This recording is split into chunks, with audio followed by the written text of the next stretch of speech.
In today's Lunchbreak, we're already thinking ahead to Thanksgiving, but you've got a plan, right?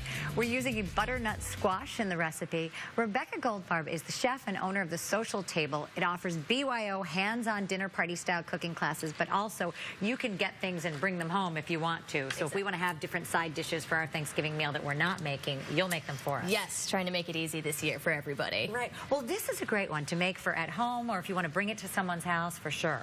Yeah, no, super easy. It's a really nice take on a side dish that most people aren't making. Everybody likes squash for fall. Feels really seasonal, but you kind of never quite know the best way to incorporate it into a meal. So Exactly, this is nice. other than butternut squash soup. Right, and so in this case, we're actually stretching it, making something, and we're putting cheese on top, so you can't really be upset with that.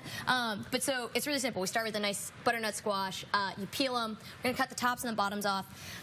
Just really simple, kind of show people how you have to get into it. A gratin, right? It's a gratin, yes. Not a gratin, as we just discussed. But so essentially what it is you're going to split it open, scoop the seeds out, and you dice them up and cube them. What we're going to do, I always recommend that you cheat if you make this at home. Some grocery store will sell you already chopped and peeled and cut up butternut squash. This is work to cut up the butternut squash, so but it's a lot less expensive to do it this way. So. True.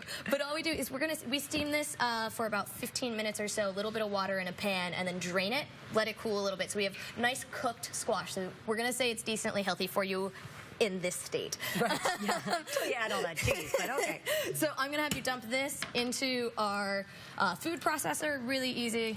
Spatula is helpful, sorry. Right? But so it's simple. You just take that cooked squash, add it in. You can do it in a blender. We happen to have nice Cuisinarts, so we go from there. So that one's easy, and all we're going to do is you put in a little bit of chopped garlic, so you get a nice little bite.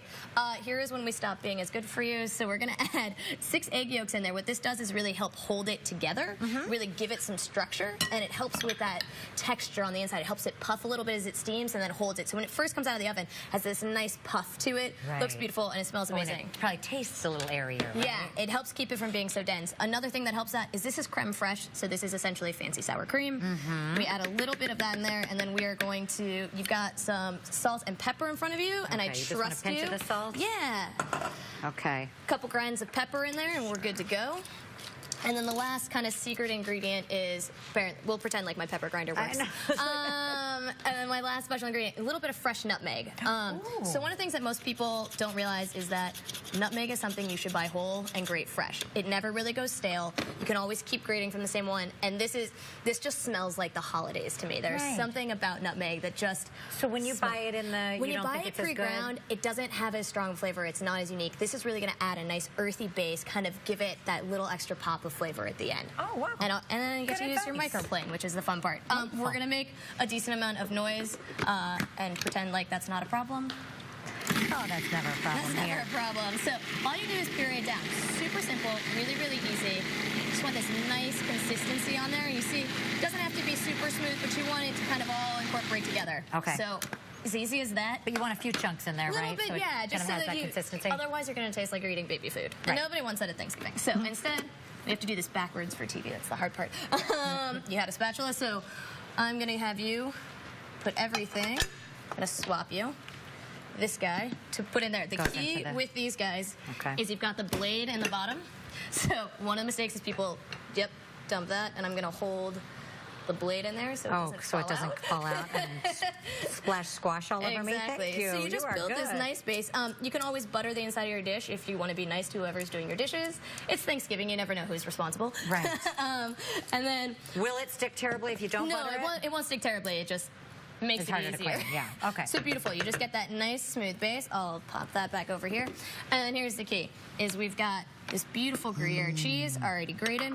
And you just do a sprinkle all the way across the cross, really nice and smooth. I saw this in the recipe. I was like, I love Gruyere cheese. I can add cheese to something. It's the best part. Well, this cheese as well, because a lot of recipes use Parmesan maybe in this. And so I love that you're using the Gruyere. It's a different flavor. Yeah, it's actually, what's great about the Gruyere, it has a little bit of that sharp edge to it, but it has a really nice fat content. So it's a great melting cheese. So I always use it when I want to do some sort of gratin top, whether it's for potatoes, casserole, anything. And you see what it comes out looking like. Beautiful, fabulous. us. You can make it for your family.